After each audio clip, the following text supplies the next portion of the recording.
All right, So, I'm ready. all right, let's do this thing. Oh, look at Tell you with me. your Starbucks cup. Oh yeah, I collect these. This one's from Crete when I went to Greece in October.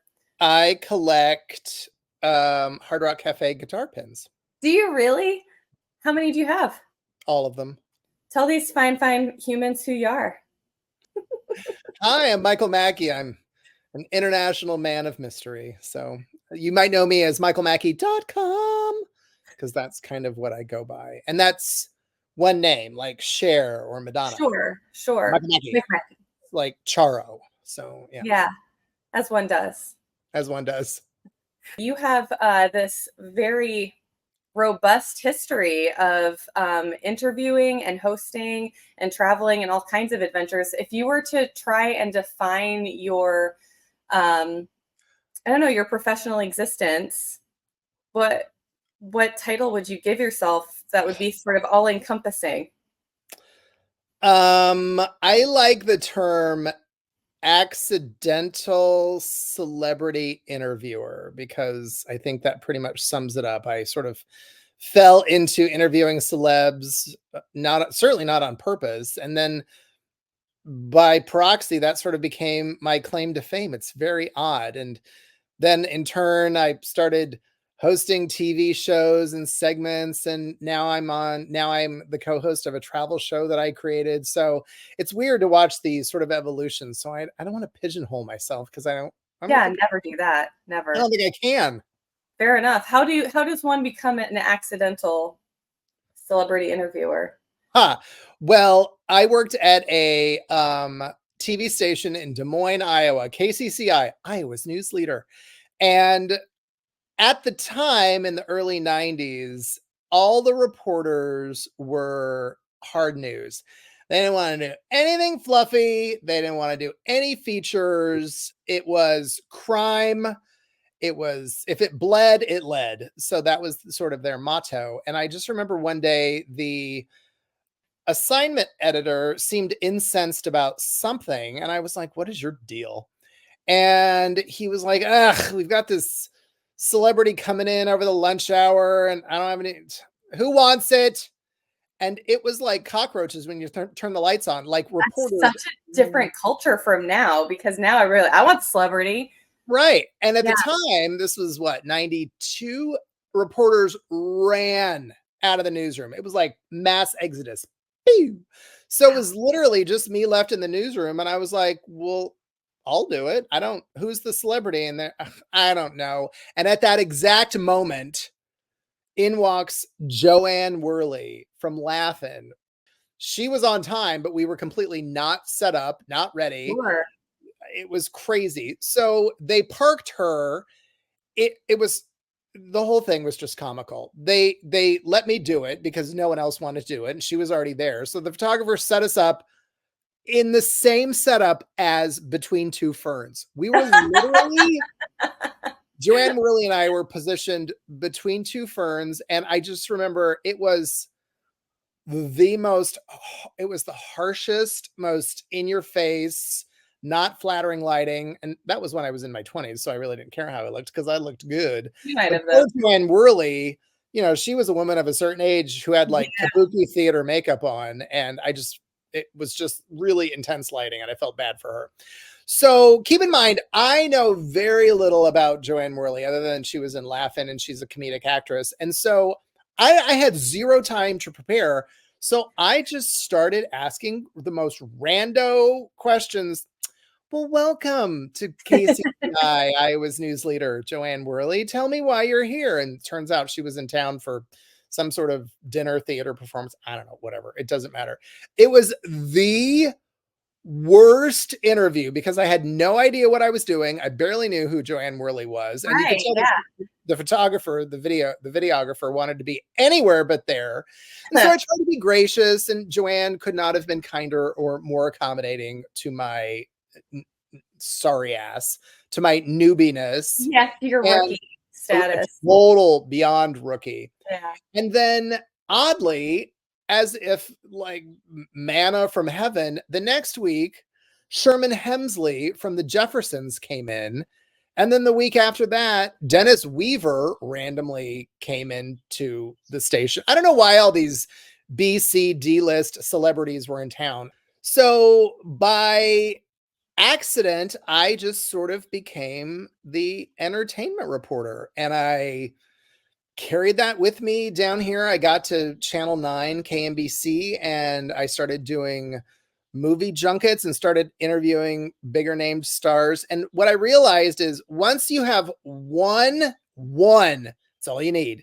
Wow. Once you have one A-list celebrity under your belt, it's like the floodgates have opened. All of the publicists are like, okay, he's legit. He's not an idiot. So my very first A-list celeb out of the ether was Cameron Diaz. Ooh. And it was for Gangs of New York, I think. I don't remember. When she has a reputation as a pretty pleasant person, so it's not like you got stuck with a huge ego out of the gate. She was very pleasant, and she had been nominated that morning for her first Golden Globe. Oh, wow. And so right off the bat, I said, Cameron, before we do anything else today, we have to celebrate your Golden Globe nomination. And I would suggest we do it with interpretive dance. And so I started doing like the butter churn on camera. And I think she was like this, you know, she started doing some dance move. And so we did that for like 15 seconds. I don't remember the exact scenario, but I do know that night that my boss got a hold of me and made me watch the opening credits of Entertainment Tonight. Remember when that was a thing back in the day? Yeah. It still is. But anyway, they opened with Golden Globe nominations came out today. Guess who got their first Golden Globe nomination? And they literally had the clip of me and Cameron Diaz dancing. So for a white hot second, and I say that like probably 4 seconds, Cameron Diaz and I were on camera together on Entertainment Tonight. That's so exciting. How fun. It's a feather in your cap for sure. I know. That was, I want to say Gangs of New York was 2000. So it's been something like that. It's actually, I'm a huge Scorsese DiCaprio fan. They're kind of my favorite screen couple. But I actually haven't seen that one. And and now it's to the point where I feel like when I do see it, I need to like make an event of it. Like it's got to be its own thing. Yeah. So I haven't decided how I want to do that just yet. And so then one after the other, the A-list celebs just started rolling in. I got Jennifer Lopez. I got Jennifer Aniston. I got Jennifer Garner. Apparently I only interviewed women whose first names were Jennifer. Yeah. So all the Jennifers came running. All the Jennifers. So before that, if we go even further back into, you were born in Iowa, right? That's where the tall corn grows. Yes. Sure. What would you say is your first, the first thing you remember making? Like a craft, a project, a song? Like what's kind of your earliest memory of just bringing something into being? Kindergarten, we made these fabulous homemade Christmas ornaments to take home. And it was a styrofoam ball, and everybody took pieces of fabric and made this weird like collage out of it. And it was just this ball, but it was like Christmas themed fabric, I guess. And it was also a different shape. There was no rhyme or reason. And it was very shoddily made because you would just poke a pin in the styrofoam. Anyway, to this day, I still have that, and it is still my favorite. Really? Yes, it's still my favorite Christmas ornament, and I still put it up every year. And I like harken back to my kindergarten, my days as a burgeoning kindergarten artist. Sure, I actually still have my kindergarten Christmas ornament too, but it was a wooden like gingerbread, just like a flat wooden gingerbread cookie kind of thing. And then we put glue and glitter on it. And so I've got my little wood and gold glitter. And I think one year it sat too close to a light in the 80s when maybe lights weren't so safe because like part of it's maybe a little burned off. I don't know. It was the 80s. It was a different time. If you aren't burning off gingerbread legs, can you even call yourself a product of the 80s? Miraculous we all survived, really. Preach. Yeah. So what other kind of things were you did you do theater? How did you, because being able to get on camera and just talk to people effortlessly is not, doesn't just come out of nowhere. Usually there's kind of a thread of enjoying um, the spotlight, the stage, something. My parents were very analytical. Like my dad was an engineer and my mom was an accountant. So I don't know where I got my extroverted joie de vivre, but I would always, without even auditioning in elementary school, I would always get cast as the lead in plays and musicals. And I didn't even have to audition. So I was just like, okay, here we go again. Because it Uh-huh. was no big deal being up in front of people. Yeah. I've never been scared about being up in front of people. I wouldn't say that I, covet the limelight or the spotlight, but being up in front of people has just always come naturally to me in kind of a weird, showy sort of way. I don't Yeah, I know. I understand what you're saying because I have the same thing. I don't have a problem with a stage. If someone needs to get up and speak, I'm happy to do it. For the last 10 years, I have filled in. I've been the main fill in co host on Dana and Parks, which is Kansas City's #1 rated afternoon talk show. And I have honed my craft, my skills over the last 10 years because I have deduced that I can talk about anything for any length of time and sound knowledgeable because as many different topics as they bring up, Uh-huh. I just I want to challenge this. I really do. I'm trying to think of something like inane to be like, all right, and go. Um, that's why I probably, if sometimes in the background while Scott and the co-host is talking or Dana the co-host is talking, I'm uh, furiously Googling something so I can sound even slightly remotely knowledgeable, sure. and it's just a thing of beauty. How does it feel? Just from a physical place, how does it feel to be in front of people and to be have the limelight on you when you're is there a different energy or calmness or Oh no, there's definite energy. Like the older I get, the more exhausting it gets. Like jazz hand spirit fingers now takes a crazy amount of effort and energy for me to turn on, Michael yep, Mackie. Michael yep, Mackie is basically at the end of the day a introverted extrovert. Like I'll give it my all and I'll mhm, turn on the razzle dazzle. Hello, my baby. Hello, my darling. Hello, my ragtime gal. But at the end of the day, I need complete silence and I need to recharge. So I've learned that is there is Michael Mackie who's on, and then mhm. there's Michael Mackie who is under the covers and it puts on some Enya.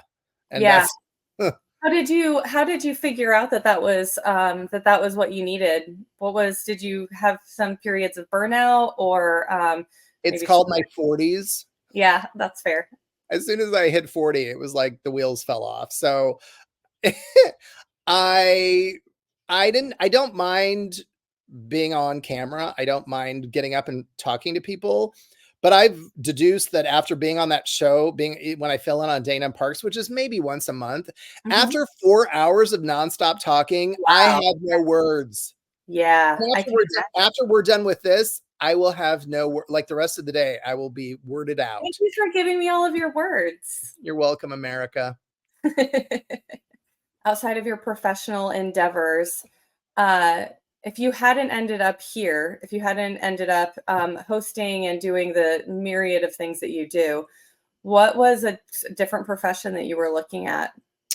Growing up, I always wanted to be a veterinarian, and then that quickly went out the window when I realized I don't like to study, and That I would be really didn't have that much interest in animals, the which is thing kind is, vets. My mom's the vet, and I can tell you that just liking animals isn't all of it either. You actually have to like surgery and cutting things, and that's where I can't do it. I can help to a point. I think I had read the series of books All Creatures Great and Small when I was little, That's which what was did it for her too. so I'm guessing that was sort of a catch-all for a whole generation Yeah. because it just seemed like something that I wanted to do, and then quickly realized no, it was not. I've always been a wordsmith. I can I've absolutely see that. Yeah. gone out of my way to find the quintessential word to use in any sentence. And I attribute that to my father, who the day I started kindergarten, it was funny, he called me into the pantry of all places, and he had a bowl of cereal for me and a bowl of cereal for him, and we sat on the floor of the pantry in the kitchen, and he had jerry-rigged a record player and put it in the pantry, and he said, okay, every day before you go to school, we're going to play this record, which was called Word of the Day. And word of the day, first day of school, he put on the record, and it was, today's word of the day is loquacious. Can I you love that word. say loquacious? I use that word on myself. Say loquacious. Loquacious means, and so I would say, here I am 5 years old eating my, Captain Crunch. Loquacious. And loquacious means to be talkative or chatty, whatever the case. And so then my dad would challenge me to go use it in a sentence that day. And I just remember after like hearing my Mrs. Barron's, my kindergarten teacher, talk for an hour nonstop, I literally just blurted out, "You're loquacious," because she was. Yeah, fair. And so by the beginning of first grade, I am practically a Mensa member when it comes to vocabulary, because I've spent every day, Monday through Friday of the school year learning new words. And, when you're 5 years old, kids are like sponges. They just Absolutely. absorb it all. So, and the funny thing is quintessential, which I just said earlier, was another one of those words. Oh, Can nice. you say quintessential? Quintessential. What a great memory, though, eating cereal with your dad on the floor of the pantry. And I'm not sure why my dad did this, because my dad was very right-brained engineer. Like he was a time study management engineer, which I don't think there could be anything more boring. He would always say, I find new and exciting ways to help people do things better and faster and more efficiently. Oh, snooze fest, Dad. So maybe he always wanted to be a writer or whatever. So Yeah, but that certainly propelled my vocabulary even at an early age. I would say so. Have you ever considered writing a book with all of your... I have a book. You do? How did I not know about this? I have a book. It's being shopped around as we speak. Shh. I don't want to jinx it. Okay. But yeah. That's it. So how long did it take you to write it? It's still being written. I'll say it's like 80% done, but it's a pretty solid 80%. I started writing it during the pandemic when I really had nothing else to do. And it's memoir-ish, but it's more kind of Augustus Burroughs style, memoir-ish. Is that him? Is that the right guy that I'm thinking of? Burroughs, yeah. Or David Sedaris. It's I poured back over, because I was bored and it was the pandemic, I poured back over the litany, the cavalcade, the cornucopia of celebrity interviews that I had done. And I didn't realize how many celebs I'd interviewed. In fact, it got to the point where people would be like, have you ever interviewed John Travolta? And I was like, no. Yeah, turns out I had. So you just sort of forget how many people, if your name wasn't Jennifer, apparently I forgot. Sure, didn't stick. Yeah. And so recently I found this dusty old box downstairs. I'm like, what is this? And it was like the Pandora's box of some of my celeb interviews from the late 90s, early 2000s. So I just sent those in to get digitized. So I'm going to start sprinkling. Oh, that's exciting. I was like, oh, I interviewed Jamie Lee Curtis before she won an Oscar. Good for, Oh, love her. She's always spoken very highly of you as well. So thank you. Oh, she's such a good person. Fish Called Wanda was a formative movie for me. Like that was one of, I think, the earliest comedies that I saw that I knew I was too young to be watching, but it was just hilarious. Like it was immediately like, this is my sense of humor. I still to this day, what's the line? I don't remember who's one of the I sub. can do it. Just yeah. Oh, Portia, do shut up. That's I don't know John why that's Cleese's the voice. line that I remember, but Yeah. you know, Do shut up, Portia. It's do shut fantastic. up, Portia. What a way to talk to your kid. Or Kenny's coming to kill me. I don't When know. he's stuck in the concrete. Oh yeah, and when he pulls the fish out of the tank, he goes, "What's this one's name? I think I'll call him Lunch. Hello, Lunch." And then he eats the fish in front of him. So funny, Agreed. twisted. I love it. Okay, so your book. What was your writing process like? Like having I have my own book that I would like to do at some point, and just figuring out what my writing process is with all of the research and my own just attention challenges around sitting still, and then my ridiculous perfectionist tendencies that prevent me from doing anything ever. I've really struggled to figure out how to move on this. So I'm very curious about how do you do it? Before I do anything in the morning, like before I even make coffee or say a word or whatever, I just grab my computer and I just start spitballing. I think I am at my frostiness. I'm at my like pinnacle of clarity right when I wake up. So I don't care if that's 4:30, 5:30, I don't care. But before I say a word or do anything, I put stuff down. And so my goal was to plunk out 500 to 600 words every morning. And then I would, let that marinate and I would come back later in the day and I'd be like, okay, this is garbage, but at least I had something down. So it was just, and I still to this, I just wrote a blog this morning. I just woke up and grabbed my computer and just instinctively started conscious or unconscious stream of thought. And the blog turned out pretty good. I'll let it marinate for a day and then I'll post it tomorrow. And it was about how I came up with, when people have personal mantras. Mm-hmm. Well, I've had the same mantra for like a decade, and it's avoid negativity at any cost. And I had to go back in the Wayback Machine and try to remember, where did I come up with that? Because it was something that's become my mantra, and it's been my mantra, and it will continue to be my mantra for the rest of eternity.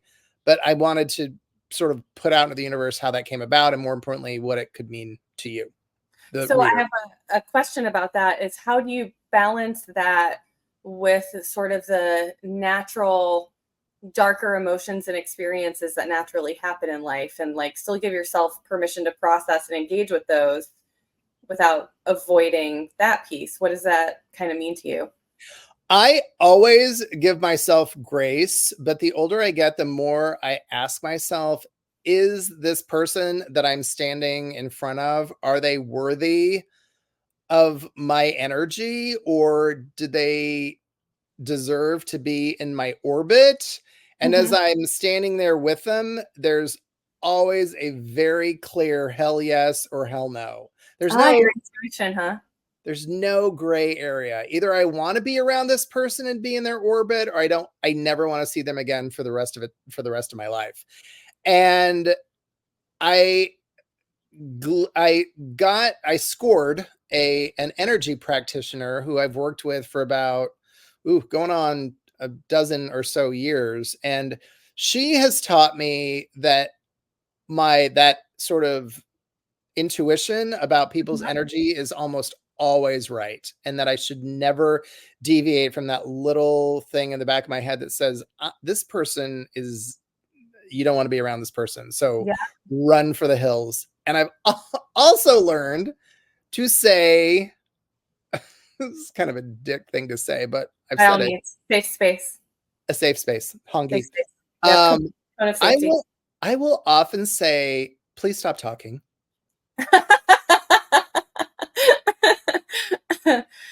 How does that generally go for you?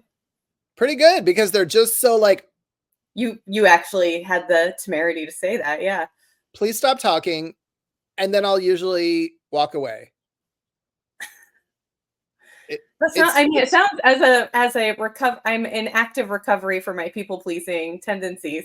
That sounds so liberating and simultaneously like terrifying and immobilizing. Like I'm trying to imagine myself saying something like that, and it's very hard to picture me doing it, but I can see you doing it with absolute confidence and zero gives the fucks. And I modified the wrong words. But you know what I mean? Like I can see you doing it and not having the swarm of guilt that I would have around saying that. I swear to God, I thought the same thing. I thought I would have guilt about that. But then again, I am the person who just, if I don't want to be trapped talking to someone, I will literally go, "Hey, I'm going to arbitrarily walk over there for absolutely no reason. Bye." Like I'm just announcing that I am my own I'm escape exiting pod. now. Yeah. I am my own escape pod, and you are not. That means I am walking over here, and you're gonna stay here. Me, here, you, Mhm. here. So Cool. This has been what it's been. I'm gonna go over here now.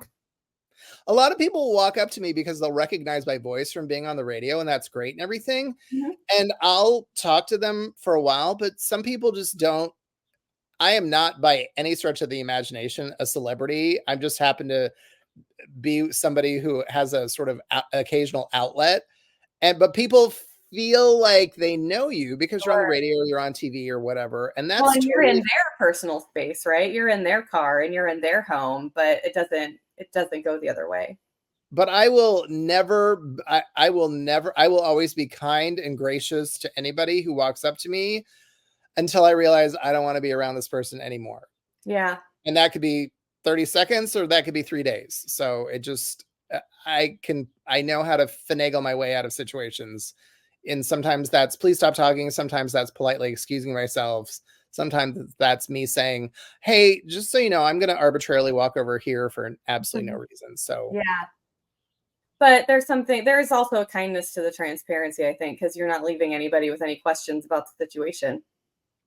no, How does that feels like a careful thing to balance though, because I mean that's my understanding of you too, is like, yes, you are a public persona, but you are still a very private individual. isn't that a weird place to be in? I am super. I have a super public persona, but Mhm.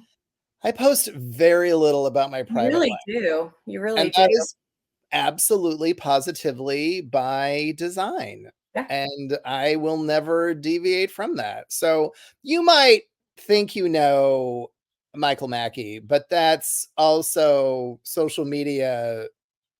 What's that called when you sort of design yourself, when you design a persona? So Yeah, yeah. you're getting authentic, genuine Michael Mackie today because you and I are friends, and I don't feel like I have to be, like I I always say, appreciate that. Thank you. jazz Yes. hands, I enjoy people. Some of my I've kind of always had I like the people who have the on off switch, because and I enjoy helping to amplify and support that energy. Like uh but at the same time I also I don't know, I recognize the drain, and it's not that it's inauthentic, it's just a different lens of the prism, if you will, of who you are.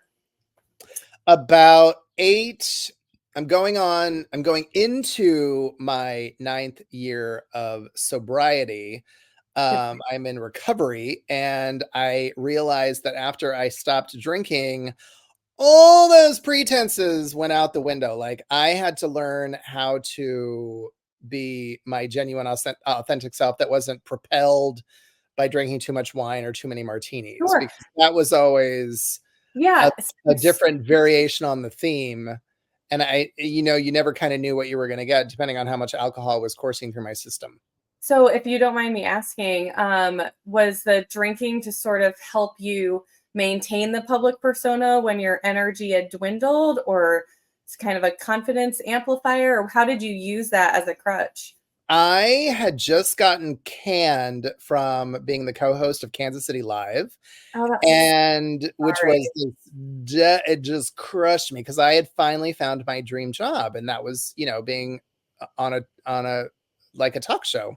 Yeah. And when I got canned, oh, I took it personally, and I shouldn't have, but things happen. It's TV, and then Job right in after your that, livelihood. I mean, there's a level where it's always just going to be personal. yeah, it felt personal. But then right after that, my mom unexpectedly passed away, and it was that weird 1-2 punch. And child, I just started. I would drink to excess every night by myself. And therein lies, or for me, lied the problem, because I was getting deliriously snookered every night with a bottle of wine, sometimes a bottle and a half after work or whatever. And I didn't even realize I was doing it. It just became this sort of thing, this not crutch, but it became habitual, and then it just became a problem. Yeah. And I remember I've blogged about being in recovery, and I've blogged about being an alcoholic and all the things relentlessly over the years, so that people know, I'm a safe space. Like, I don't like to think of myself as the sober whisperer, but I kind of am, because a lot of people come to me and say, how did you do it?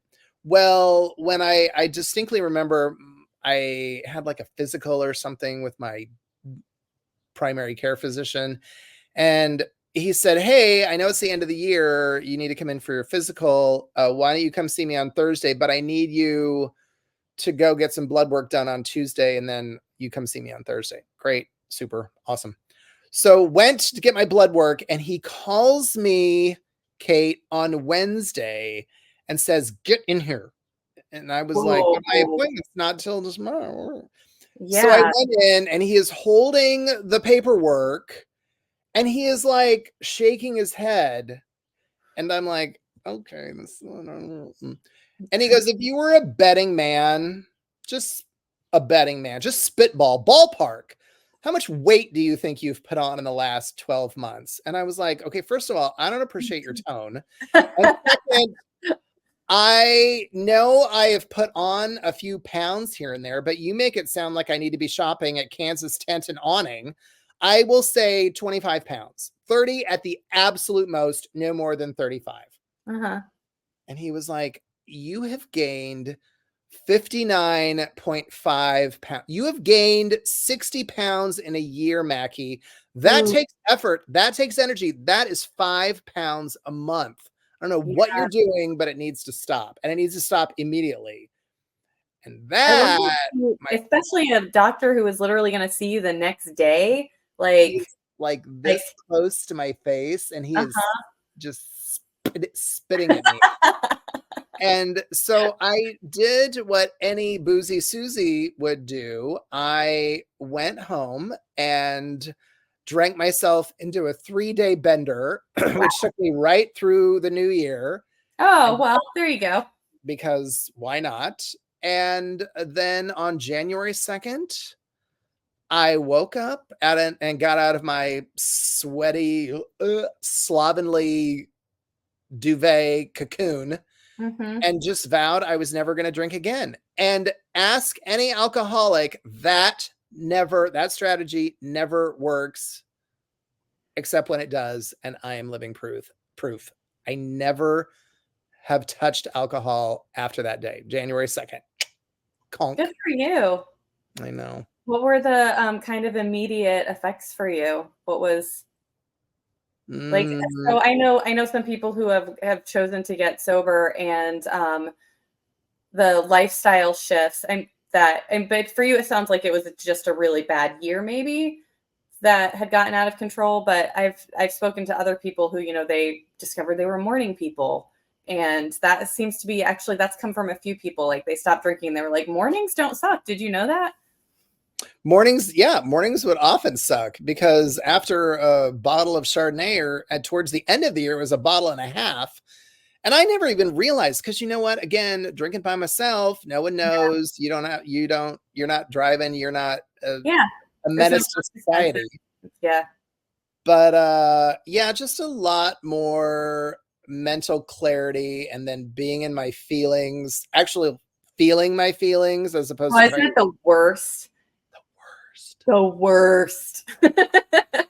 And trying to temper that, with, God, I would kill for a glass of Chardonnay. So over the years, I've probably written at least 10 or so blogs about how being sober has sort of revolutionized my life, and how I really didn't realize I had a problem. And I'm always going to be in recovery. And yes, I always want a glass of wine. And it's funny because people come over to my house and they say, Mackie, what's the deal? Like if you look behind me, boop, right there are bottles of liquor. Yeah, I was And they're wondering. like, aren't you an alcoholic? And I said, I don't drink alcohol.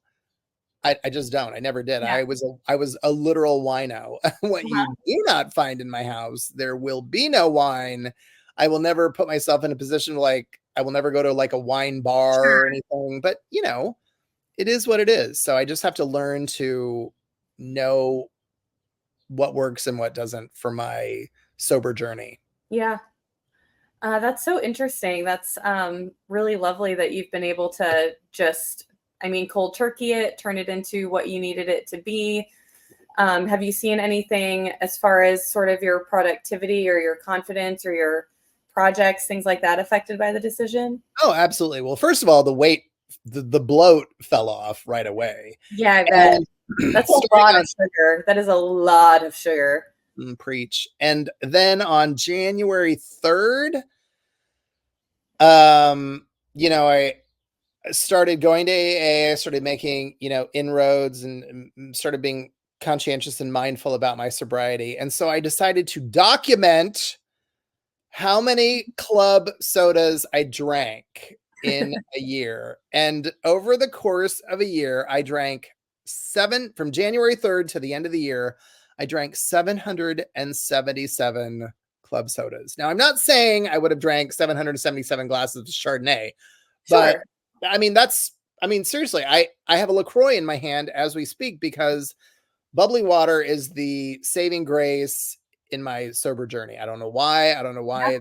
but anywhere I go, I'm like club soda with lime, club soda with lime, club soda with lime. So I have always kind of had my own rule around drinking. I only would let myself do it if things were okay with me, because I knew if anything was bothering me and I threw any sort of fuel on that fire, I was going to be a sobbing confessional disaster to everybody around me. So I really had like no, I feel good. I'm good to have a drink. But I just, the mouthiness, the lack of control over my own emotional process. I'm kind of a control freak anyway. It just doesn't really work for me. We call it fizzy water around here. We just keep huge amounts of fizzy water on hand at all times, and then yeah, club soda is the way to go when you're out. Although I will say, with the legalization of weed in Missouri and more people becoming California sober, the options for mocktails and non-alcoholic drinks places are outstanding. Like, it hasn't, ooh, I do love a good mocktail. right?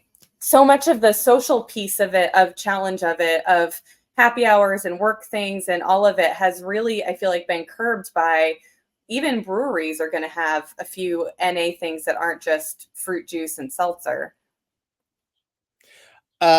I would 100% agree. It's a whole new ball game with the mocktail industry, and color me tickled because every once in a while I just want like a really tart, like a grapefruity type mocktail, and 9 out of 10 times they will just knock it completely out of the park. In fact, last November ish, the Kansas City Star did a story on how sober people, you know, well-known personalities who are on a sober journey, how they sort of navigate going to parties, holiday parties, work parties, mixers, whatever the, you know, because I go to a lot of speakeasy type events where it's happy hour, kiss babies and shake hands. Yeah.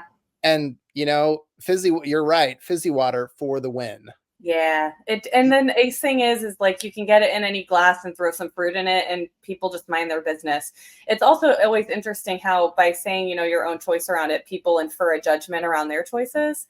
It's like, you have a great time, sweetie. Like, I don't need to. Yeah. You drinking does not affect me in the slightest. Now, every once in a while, I'll go out for a really nice like seafood dinner, and people at the table will order a glass of wine, and I'll literally have to put the kibosh on that. I'll be like, guys, no, Oh, get good for you for speaking up. order anything, literally anything else. Yeah. Just do not order a bottle of wine. Especially with a nice meal, that's a hard thing. I Absolutely. equate the two, Mhm. and it's still super triggering. So my friends get it. They'll switch to, a Manhattan or whatever, something I would never ever drink in a million years. But if there's a bottle of wine at the table, that's the only I fixate. I can only fixate on there's a bottle of wine at the table. Uh-huh. Have you been to Michi Amaro on Armour Road? Uh-huh. They're not their NA section and just like their NA spirits and all of it, and their huge mocktail just like lab over there. It's pretty great. Not too long ago, Tavern in the Village invited me to go try their non-alcoholic berry sangria, which was Ooh, I I died and I went to mocktail heaven. It was the yeah. best thing. And it sort of I almost enjoyed it too much because I was like, ugh, wine, it was too close to the wine Yeah. that I remembered and how much I enjoyed sangrias or whatever. So I took a couple sips and I was like, this is euphoric. More power to you for creating the Uh-huh. world's best mocktail, but I'm done here. So Sure. Yeah, good for you. I get what you're saying. We had dinner at Acre in Parkville a couple weeks ago, and they have a non-alcoholic prosecco that oh, was freaking delicious. Like I had probably most of a bottle of that, and it was we were out for my birthday. It was festive. It was in the glass. I just had the best time. Just my I'm sparkly familiar drink. with Acre. What were you doing up in Parkville? I feel like you had to get your visa stamped and pack a lunch. I live here. My bad. You are a Northie, a north of the river. Yes, I never expected to be because I moved to Kansas City in 2000, well 2001, and was in Deep South Overland Park, and then moved over to KC Mo and was in Hickman Mills for a long time, and moved up here 6 years ago, and now I'm like, it's south of Westport. I don't want to go. Like I'm just total brat about it. Good time. So you have a show with our the lovely Lanita. Tell The us a little. lovely and talented Lanita Cook. Yeah, she's my Yeah, travel buddy. she's going to be on the show in a few weeks too, which I'm really Oh, excited about. Yeah. So how did that come to be? How did you guys even meet? I know Lanita because she's also a film critic, and so I go to a lot of movie screenings that she's at, and we got to know each other that way. 150 million years ago, when I hosted Kansas City Live, Lanita was the resident film critic on our show. And we just hit it off. We always had good rapport and good synergy. And so when I was working sort of to create what this travel show would look like, I knew I needed a co-host that that I had a good that was a kindred spirit, but was nothing like me. Like I needed the exact opposite of me. And Lanita is that person. So when we Maybe were someone who can balance your energy too, because you two are both people with big energies. Like you guys aren't gonna step on each other. You can hold your own. I joke that the only thing that Lanita and I have in common is that we're both two strong Black women. That is literally it. Other than that, everything else is there are no other similarities, and that's become kind of Lanita and I's running gag for a long time. But she what is a good comedic foil. She can often be the Yeah. straight person to my irreverent goofiness, but then sometimes I play the straight man to her. Just she is very clever and witty, and I don't have I've always said that Lanita Cook's shooting star should have went supernova a long time ago, and hopefully this show will be sort of the chance for her to really shine. So I'm glad that she's on board with me, and I couldn't ask for a better co-host. Full stop. Of all of the kinds of shows that you could do, given your experience and maybe even connections, why did you want to do a travel show? When the pandemic started to lighten up, I wanted to shift gears and I wanted to go from being a feature writer and an entertainment reporter to being a travel writer. And I figured, well, there's no better time to do this when all the pandemic constraints and restraints are lightening up and people are starting to travel again. So I wanted to be the guy who sort of was getting back on the road. Now, what I didn't realize is that one just doesn't become a travel writer overnight. even though I thought, oh, Yeah, I'll just go there and just write about I'm it. right about it. Yeah. Seems Oh easy. no, there is a lot of competition in the travel writer milieu, and I had Imagine. no idea what I was doing, and so I was trying really hard to position myself without much luck. And so it's funny because that sort of parlayed into my new career. I started behind the scenes very quietly positioning myself and doing a lot of personal branding that I was the end all beat all travel writer, even though I had nothing to I had no assignments under my belt. I certainly had no stories, but I just started little by little nuancing my posts so that Mhm. it would appear that I was a renowned travel writer, even though I wasn't. And more importantly, I was no good at personal branding. Uh, Ironic considering. Ironic because 2 years later, now that's what I do for a living. Yeah.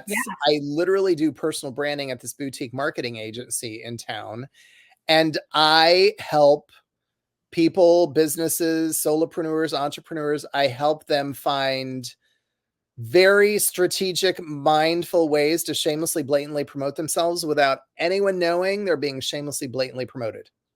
How Um, about that?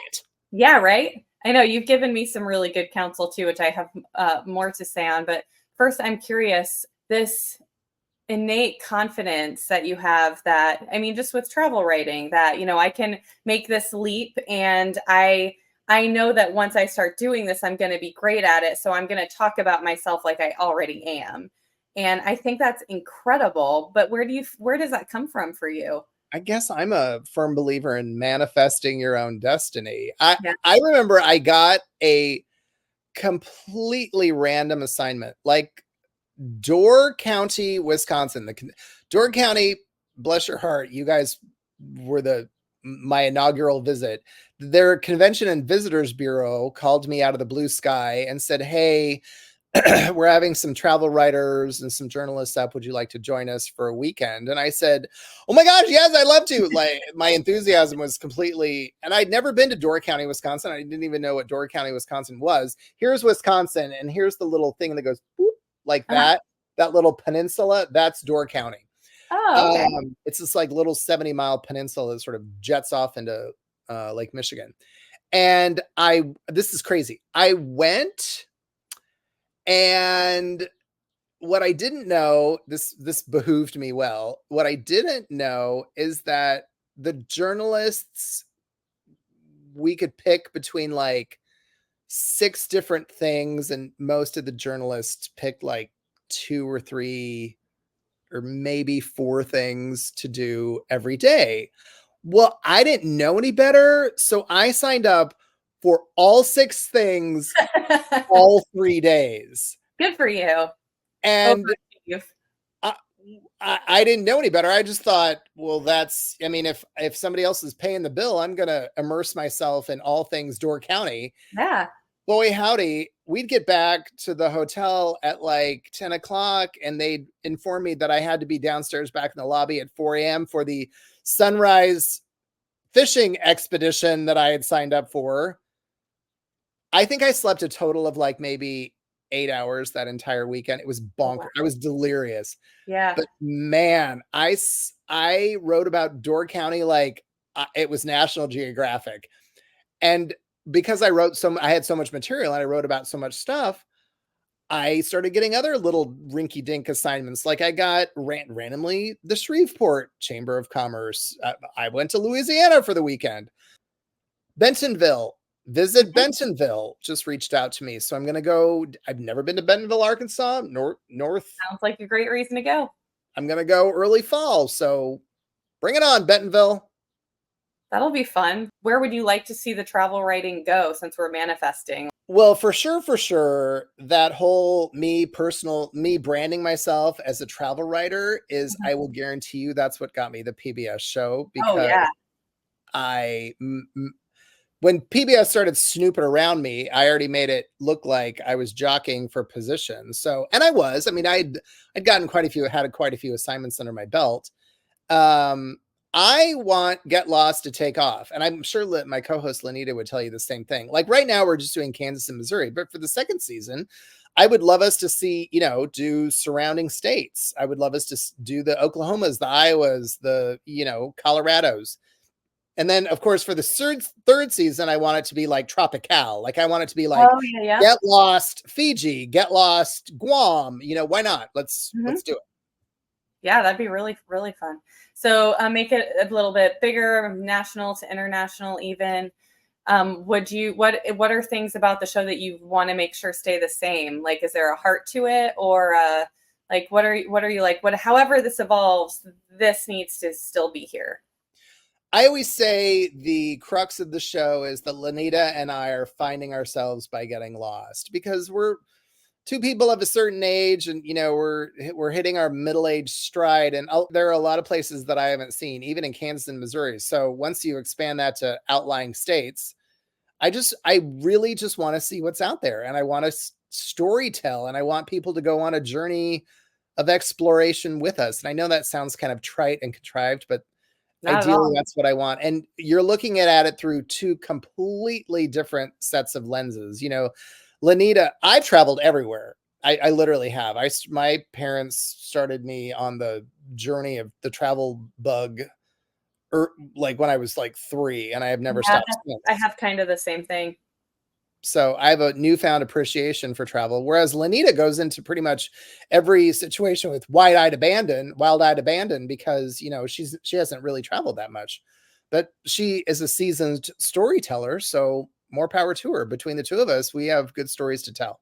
Isn't it so much fun though to travel with somebody who is seeing it for the first time, and who you can sort of maybe you're a little bit more seasoned, but it kind of takes you back to that moment when they're having it, of just like, yeah, no, I remember how cool this looked the first time, or that feeling of freedom and being untethered in the world, or that kind of thing. Is there anything that you do to take care of yourself that is absolutely necessary for you to be jazz hands, high energy, Michael Mackie, one word? Permission to speak freely. Always, and encouraged. I get colonics. Really? Once a month, like clockwork. I go to a place. It's very Gwyneth Paltrow of you. It's very goop. Not one word out of your mouth. I go to the Butt Spa KC. Yes, people. I'm 12. I'm so sorry. It is a thing. And colonics have revolutionized my life. People don't realize how much just garbage they store in their intestines, in their gut, and it's just, I don't know. I've been doing it for about 15 years now-ish. About 15 years ago, I got really sick, like horrifically sick. Like no one could figure out what was wrong with me. I was losing my hair. I was having these like open sores on my skin that no one could figure out why.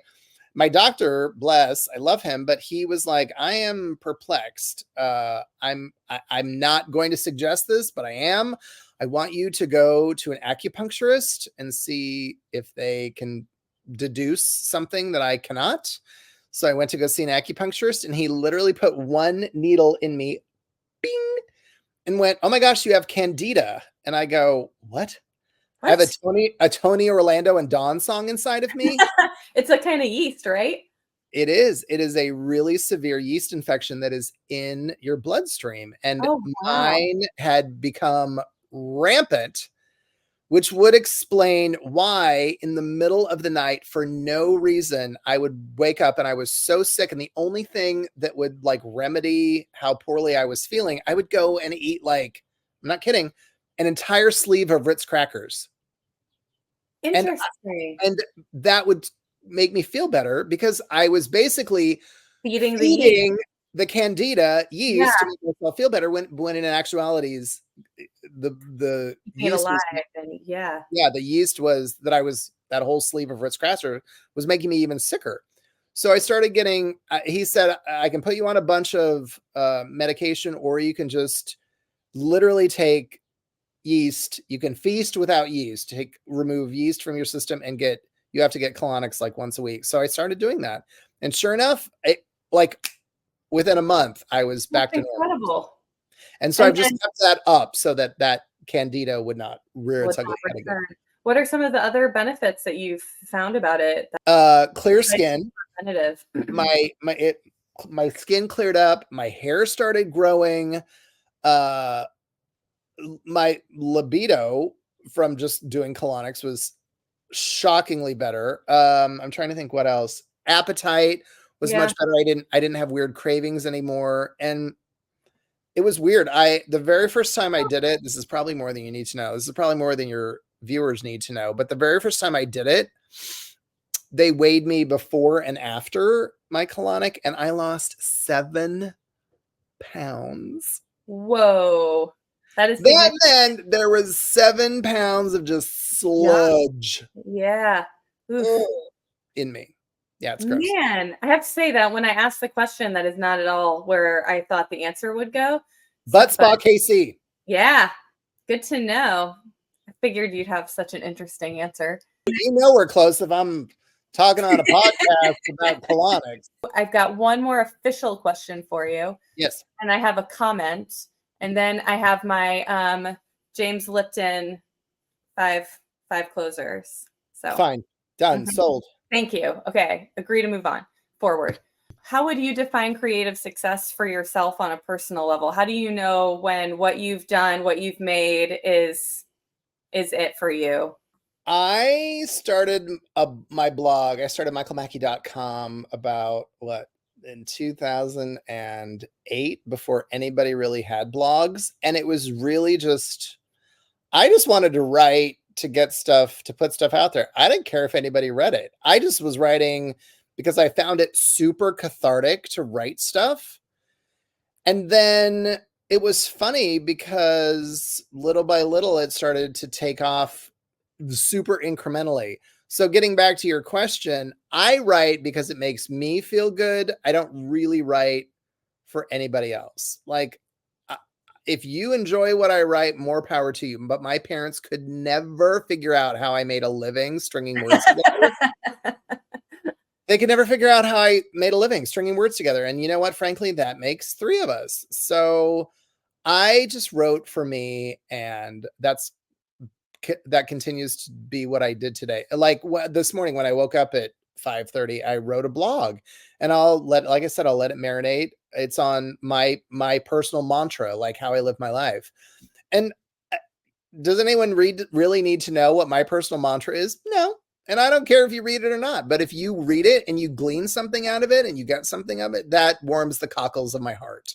So Yeah, I'm trying to get there of being able to just like the story that I want to tell in this project I've been working on forever. I put so much pressure on myself as far as expectations that I get to a point where it's like I can't. It has to be perfect before it gets out of my head. So how do I? My son has the same thing with his piano practice. We were dealing for a time where just like getting that kid to practice was like pulling teeth, like just the wailing and rending of garments and just all the whole thing. And then, but he would sit and just play at the piano all the time, trying to figure out a song or writing his own. But if you're like, hey, open that book and do what your teacher told you to for 10 minutes, the earth would end. And then we talked about it, and what was going on was he thought that every practice had to be a performance, and he didn't know it, and so he felt like he couldn't even start practicing because he didn't know it, and he was just caught in this trap. And I do the same thing to myself. So we were able to have this great conversation of like, no, this is when you get to be bad at it. Like, this is the whole point. Like, mess it up as much as you want, move your hand down to a different key and just see what it sounds like. This is where you get to play with it and get it good. I can't seem to take my own advice. I don't know how to apply that to myself yet. So I'm still. where does your perfectionism come from?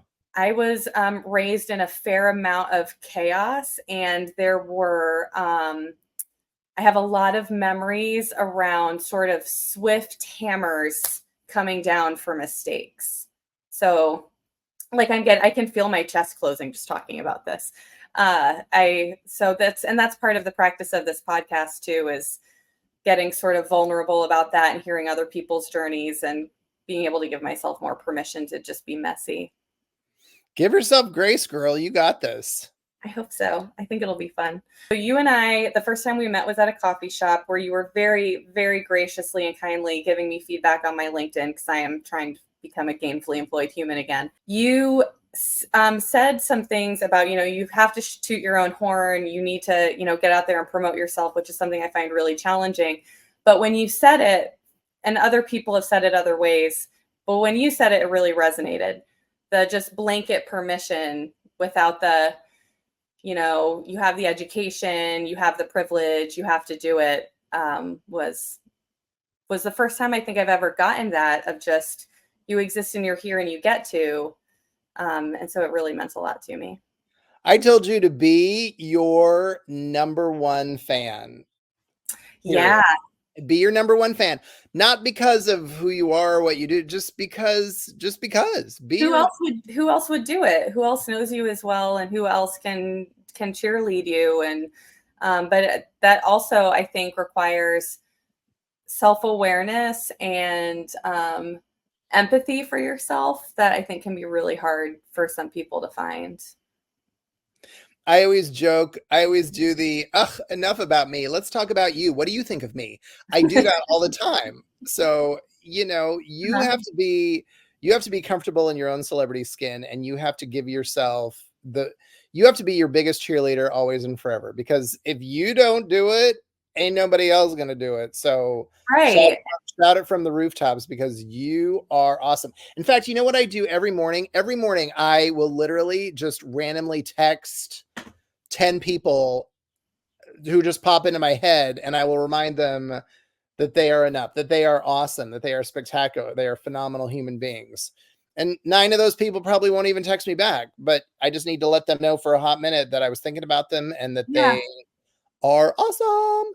that's a wonderful practice. I love that. Final questions. Yes.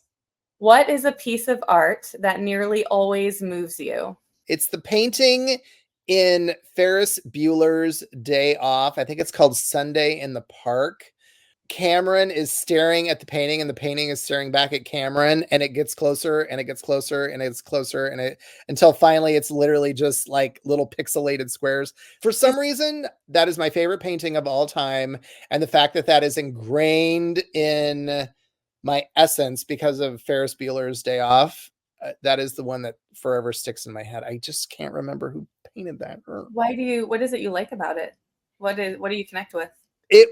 I think it's just the slice of life. Like, that was a moment in the 1800s that was just captured perfectly in this painting. People are out walking the dog with, enjoying a picnic or whatever, which same things we like to do today, just 150, well, wait, when was the 1800s? So 200 years ago. If you could collaborate with anyone alive, because this is part of a manifestation practice, who would it be?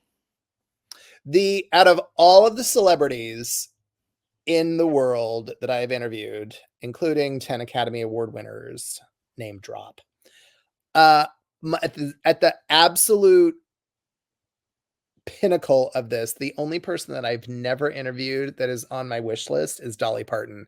So Dolly Parton remains the end all beat all. Like, Oh, I yes, yeah. don't get flummoxed. I don't get starstruck. Nobody phases me. I would probably have a series of small mini strokes Uh-huh. if and when I got to interview if and when I got to interview Dolly Parton. If you could give your younger self a piece of encouragement, what would that be? I've never really cared what anyone ever thought about me, and I don't know where that came from. Envious of that because I am so very, very different. If you don't like me, I could not possibly care less, bless your heart.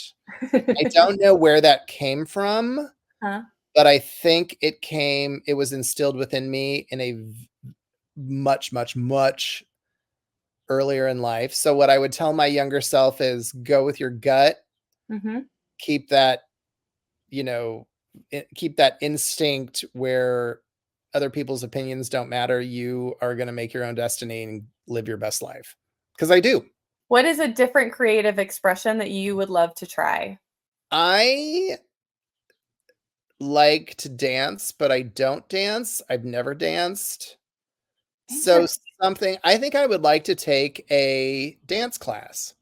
And I don't think I want to do like ballroom dance. Like I want to Mhm. take something that is like what's the Brazilian dance? The oh, I can't think of the name of it. But I Oh. wanted to do something that is so wackadoo and outer limits Mhm. that maybe pushes my body a little bit more than it needs to. But Yeah. I kind of want to try dance because I feel like I've got the music in me, but Uh-huh. I just don't do anything with that. And finally, why is what you make important to you? Because years from now, after I'm gone, and believe me, people, you're dead a lot longer than you're alive. Some of my musings, some of my writings, some of my interviews will live on in infamy. I hope, fingers crossed. And maybe other people in generations down the road will find solace or find inspiration or even insight in some of the stuff that I've put out into the blogosphere, out into the web,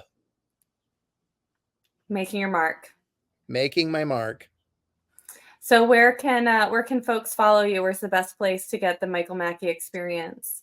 Well, michaelmaggie.com is my website. And then I'm at M2ESQ. That's M squared Esquire. I'm at M2ESQ on all platforms. So Thank you I so would much say, for giving me an hour and a half of your Friday to hang out and chat with me. I really appreciate it. thanks, friend. I'm glad I cherish you. I'm glad we've got to know each other. And you remember, toot your own horn. I will. I will. So, with that said, I'm Kate, the host of What You Make Matters, and we'll be back next week. I've already forgotten who the guest is, but they will be amazing. Finger guns.